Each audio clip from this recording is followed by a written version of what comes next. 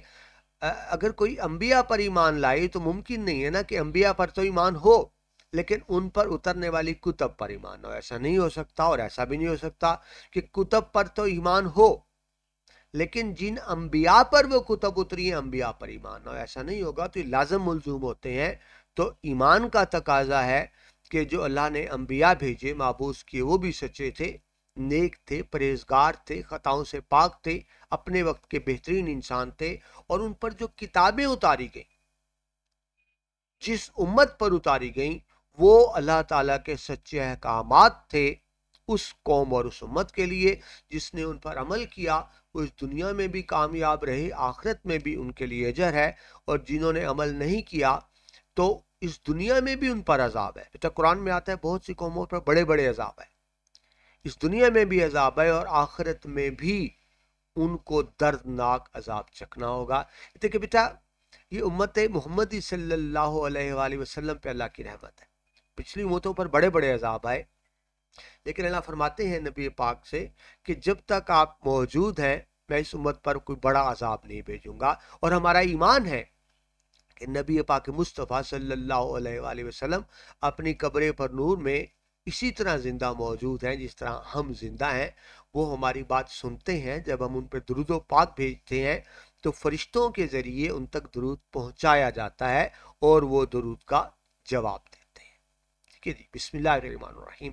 اللہم صلی علی محمد وعلی آل محمد کما صلیت علی ابراہیم وعلی آل ابراہیم انک حمید مجید۔ اللہم بارک علی محمد وعلی آل محمد کما بارکت علی ابراہیم وعلی آل ابراہیم انک حمید مجید۔ نبی پاک کی بات آئی، یہ بھی تو ذہن میں رکھیے، شاید مجھے پہلے بتانا یاد نہیں رہا، میں جب بھی نبی پاک کا نام لوں، کیونکہ اسلامیات ہے، نام مبارک بار بار آئے گا، آپ سب کا فرض ہے کہ جتنی مرتبہ بھی نام سنیں نبی پاک پر درود بھیج لیا کریں۔ مقصر درود صرف صلی اللہ علیہ وسلم یا صلی اللہ علیہ وآلہ وسلم کہنا بھی درود پاک ہے۔ ٹھیک ہے، اس چیز کا خاص اہتمام رکھیے گا جی۔ تو بات ہو رہی تھی ہم ایمان لاتے ہیں انبیاء کرام پر اور ان پر نازل ہونے والی کتابوں پر۔ سورہ البقرہ آیت نمبر 4 میں اللہ تعالیٰ فرماتے ہیں اور وہ لوگ ایمان لائے اس پر جو کچھ نازل ہوا تیری طرف اور جو کچھ نازل ہوا تجھ سے پہلے۔ اللہ تعالیٰ نبی پاک کو کہہ رہے ہیں کہ ایماندار کون ہے، ایمان لانے والے کون ہیں، صاحب ایمان کون ہے۔ نبی پاک کو کہا جا رہا ہے کہ جو آپ پر اتری کی کتاب پر بھی ایمان لاتے ہیں اور ان تمام کتب پر بھی ایمان لاتے ہیں جو نبی پاک سے پہلے اتاری گئی، تمام کتب اور تمام انبیاء پر ایمان لاتے ہیں۔ کسی ایک کا انکار، کسی ایک نبی کا انکار، کسی ایک کتاب کا انکار دراصل تمام چیزوں سے انکار کے مترادف ہوگا۔ ٹھیک ہے جی، اور وہ مسلمان نہیں ہوگا۔ وہ کتابیں کون سی ہیں جی جن کا ذکر قرآن پاک میں آیا؟ ویسے تو بہت سی کتابیں اور صحیفے نازل ہوئے لیکن ان میں سے مشہور 4 ہیں، جو زیادہ مشہور ہیں وہ 4 ہیں۔ سب سے پہلے توریت، حضرت موسیٰ علیہ السلام پر نازل ہوئی تھی توریت، ان پر نازل ہونے کی کتاب حضرت موسیٰ علیہ السلام پر۔ حضرت موسیٰ بیٹا کون سی قوم ہے؟ یہ جو یہودی ہیں، ان پر حضرت موسیٰ یعنی یہ یہودیوں کے جو نبی تھے حضرت موسیٰ علیہ السلام جن پہ توریت نازل ہوئی، زبور جو حضرت داؤد علیہ السلام پر نازل ہوئی تھی، انجیل جو حضرت عیسیٰ علیہ السلام پر، جن کو عیسائی کہتے ہیں، یہ مغربی دنیا میں سارا کا سارا تقریباً عیسائی ممالک ہیں جن کو ہم کرسچنز کہتے ہیں، حضرت عیسیٰ علیہ السلام تو ان پر انجیل نازل ہوئی، اور نبی پاک مصطفیٰ حضرت محمد صلی اللہ علیہ وآلہ وسلم پر قرآن پاک نازل ہوا۔ ہم سب ان کتابوں پر ایمان لاتے ہیں، یہ ساری کتابیں سچی تھیں جو انبیاء پر نازل ہوئیں، لیکن ساتھ ہی ساتھ میں بار بار بات کروں، ایمان ہم سب پر لاتے ہیں، لیکن ہمارا ایمان اس بات پر بھی ہے کہ باقی کتابیں اپنی اصل حالت میں موجود نہیں ہیں، ان میں تحریف تبدیلی کر دی گئی، لیکن قرآن پاک اصل حالت میں موجود ہے کہ اللہ تعالیٰ نے وعدہ کیا اس کی حفاظت کا۔ ٹھیک ہے جی، یہ 4 تو کتابیں ہیں مکمل۔ صحیفے کہتے ہیں بیٹا انسٹرکشنز، ہدایات، جس کو بکلٹ کہہ لیں، کتابچہ کہہ لیں۔ ٹھیک ہے جی، حضرت آدم علیہ السلام ہے اور حضرت ابراہیم علیہ السلام ہے اور دوسرے انبیاء، ان پر بھی صحیفے اترے، ہم ان پر بھی ایمان لاتے ہیں۔ یہ الگ بات ہے کہ اس کی تفصیل ہمیں معلوم نہیں ہے، لیکن ہمارا ایمان یہ ہے کہ انبیاء پر جو بھی کتب اور صحیفے اترے وہ سب کے سب سچے تھے اور وہ سب کی سب اللہ تعالیٰ کی طرف سے ہدایات تھے۔ اب ہم ذہن میں رکھیں، مختلف انبیاء پر جو کتابیں اور صحیفے اترتے رہے اور جو مذاہب آئے، ہم نے بار بار یہ بات کی کہ دراصل سب کا مذہب اسلام ہی تھا۔ جتنے بھی انبیاء آئے سب کا مذہب اسلام تھا، فرق یہ تھا کہ وقت قوم کے حوالے سے ان کو ہدایات دی جاتی رہیں، یعنی اس قوم کو جن ہدایات کی ضرورت تھی وہ دی گئیں۔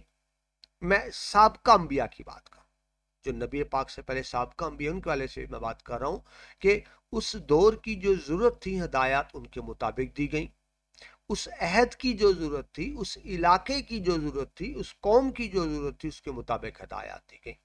ٹھیک ہے، لیکن تھا سب کا دین اسلام ہے۔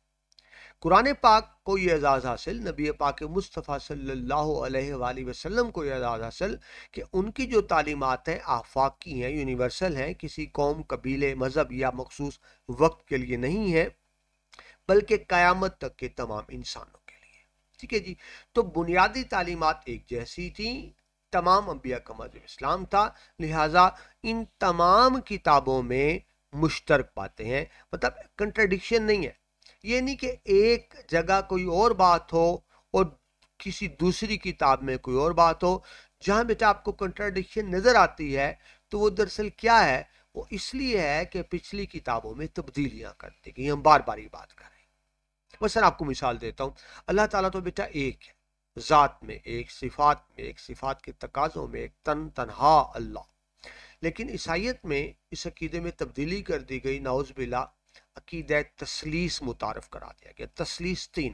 نعوذ باللہ وہ کہتے ہیں کہ اللہ، حضرت مریم اور حضرت عیسیٰ، یہ 3 مل کے گاڈ اللہ بنتا ہے، یعنی 3 کو مل کے وہ اللہ یا گاڈ تصور کرتے ہیں، جس کو عقیدہ تثلیث کہتے ہیں، حالانکہ ایسی بات نہیں ہے۔ جتنے بھی انبیاء آئے سب نے توحید کی تعلیم دی۔ تو اب جب عیسائیت میں عقیدہ تثلیث کی بات کی جاتی ہے تو ہم یہ کہیں گے کہ یقیناً یہ انجیل میں تو موجود نہیں تھا، بعد میں تبدیلیاں کی، لوگوں نے، مختلف فرقوں نے اپنے اپنے مفادات کے لیے تبدیلیاں کی۔ ٹھیک ہے جی، لیکن جو اصل تعلیمات تھی تمام کتب کی، تمام آسمانی کتب کی، ان میں ایک جیسی ہی باتیں ہیں، یہ نہیں کہ ایک جگہ کچھ اور ہو دوسری جگہ کچھ اور ہو۔ ٹھیک ہے جی، اب وہ مشترکہ باتیں کیا ہیں جو تمام عالمی کتابوں میں ہے؟ سب سے پہلے دوسرا میں نے بھی آپ کو بتایا توحید، اللہ کا ایک ہونا۔ بیٹا اللہ تعالیٰ ہر گناہ معاف کر سکتے ہیں اور ہمیں امید ہے اللہ کی رحمت سے کہ وہ ہر گناہ معاف فرما دیں گے، لیکن اللہ قرآن پاک میں واضح طور پہ فرماتے ہیں کہ وہ ہر گناہ معاف کر سکتا ہے اور کر دے گا سوائے شرک کے۔ شرک کیا ہے؟ کسی کے ساتھ اللہ کو شریک کرنا، ذات میں یا صفات میں یا صفات کے تقاضوں میں۔ یعنی ہم بیٹا اللہ کو ایک مانتے ہیں، اللہ کو رازق مانتے ہیں، تو اس کا مطلب ہے رزق صرف اللہ سے ہی مانگا جائے، انسانوں کی طرف نہ دیکھا جائے۔ جب ہم کہتے ہیں زندگی موت پر قادر اللہ ہے تو پھر صرف اللہ کی طرف دیکھا جائے، یہ نہ سمجھا جائے کہ فلاں بندہ میری جان لے سکتا ہے۔ جب عزت ذلت اللہ کے ہاتھ میں ہے تو پھر دنیا سے یہ توقع وابستہ نہ کی جائے کہ وہ ہمیں عزت دے گی یا ہمیں ذلیل و رسوا کر دے گی. یہ سب چیزیں اللہ کے ہاتھ میں ہیں. جسے اللہ چاہے عزت دے. وہ تو عز من تشاء وہ تو ذل من تشاء. ٹھیک ہے جی. تو یہ توحید ہے کہ اللہ تعالیٰ کو ذات میں صفات کے تقاضوں میں ایک ماننا. ٹھیک ہے جی. توحید کیا ہے؟ صفات کاملہ. اللہ تعالیٰ کی عبادت کرنا، صرف اسی کے آگے جھکنا، صرف اسی سے امید وابستہ رکھنا.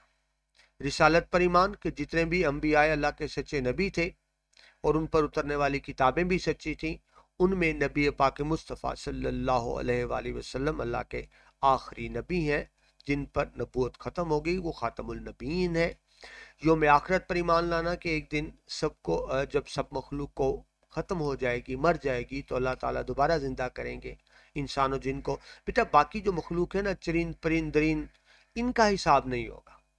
مطلب یہ نہیں کہ جس طرح آپ کہہ لیں گائے بھینس بکری یہ بھی مر کے زندہ ہوں گی، ان کا حساب نہیں ہوگا. حساب ہوگا صرف انسان اور جنات کا کہ جن کو شعور دیا گیا. ٹھیک ہے جی. تو ظاہر ہے پھر زندہ بھی کون ہوں گے؟ صرف انسان اور جنات کو کیا جائے گا اور ان کا حساب کتاب ہوگا. یوم آخرت پر ایمان. اعمال کی جزا سزا کہ نیک اعمال کا بدلہ جنت ہوگا اور برے اعمال کا بدلہ دوزخ ہوگا. جو مشرک ہے، جو اللہ پر ایمان نہیں لاتا، وہ تو تمام عمر جہنم میں جلتا رہے گا. لیکن جس نے کلمہ پڑھ لیا، مسلمان ہو گیا اور اس نے گناہ کیے، تو اس کو گناہوں کی سزا ملنے کے بعد جنت میں ڈال دیا جائے گا. ٹھیک ہے. لیکن جزا سزا کا تصور بہرحال موجود ہے. اللہ تعالیٰ کا بیٹا قرآن میں آتا ہے اللہ قہار بھی ہے، اللہ غفار بھی ہے. قہار قہر نازل کرنے والا، عذاب دینے والا، جس طرح پچھلی امتوں پر عذاب ہے. اللہ غفار بھی ہے، رحم و کرم کرنے والا. تو دونوں صفات اللہ کی، اللہ غفار بھی، اللہ قہار بھی. لیکن خود اللہ قرآن پاک میں فرماتے ہیں کہ اللہ کا غفار ہونا اس کے قہار ہونے پر حاوی ہے. بات سمجھ رہے ہیں؟ دونوں صفات اللہ تعالیٰ کی ہیں، لیکن جو صفت ڈومینیٹ کرتی ہے، جو صفت حاوی ہے، وہ کون سا ہے؟ اللہ تعالیٰ کا غفار ہونا. یعنی بیٹا اللہ تعالیٰ تو معاف کرنے کو ہر وقت تیار ہے. انسان سچے دل سے توبہ کرے، کتنے بھی گناہ ہوں اللہ کی رحمت سے زیادہ نہیں ہو سکتے. کتنے بھی گناہ ہوں سچے دل سے توبہ کر لے، اللہ تعالیٰ معاف فرما دیتے ہیں. اس لیے بیٹا مسلمانوں کو چاہیے اٹھتے بیٹھتے ہر وقت توبہ استغفار کرتے رہا کریں، اللہ تعالیٰ سے استغفار طلب کرتے رہا کریں. استغفر اللہ ربی من کل ذنب واتوب علیہ. جی. تو بات ہو رہی تھی جزا کی. چونکہ ہر دور میں وقت کے تقاضے مختلف ہوتے ہیں، اس لیے شریعت کے تفصیلی قوانین بھی جدا جدا تھے. میں آپ کو پہلے وضاحت کر چکا ہوں کہ پچھلے انبیاء کیونکہ اپنے مخصوص علاقے کے نبی تھے، مخصوص وقت کے لیے نبی تھے، اس لیے ان کو جو ہدایات دی گئیں وہ بھی مخصوص انداز سے ہدایات دی گئیں. وہ ہدایات صرف اس علاقے کے لیے تھی، اس قوم قبیلے کے لیے تھی اور اس وقت کے لیے تھی. جبکہ قرآن پاک کی ہدایات ابدی ہیں، ہمیشہ کے لیے. ٹھیک ہے جی. اب قرآن پاک بیٹا کیونکہ اللہ تعالیٰ کی آخری کتاب ہے اور اس کے بعد کوئی کتاب آنی نہیں، لہٰذا قرآن پاک آنے کے بعد پچھلی تمام شریعتوں کو منسوخ کر دیا گیا، کینسل کر دیا گیا.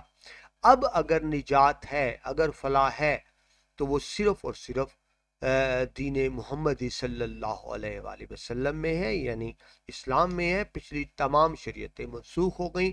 قیامت تک اسلام ہی سچا دین ہے اور قرآن پاک ہی رہنمائی کی واحد کتاب ہے جو اصل حالت میں موجود ہے اور قیامت تک اسی حالت میں موجود رہے گی کہ اس کی حفاظت کا ذمہ اللہ تعالیٰ نے خود لیا.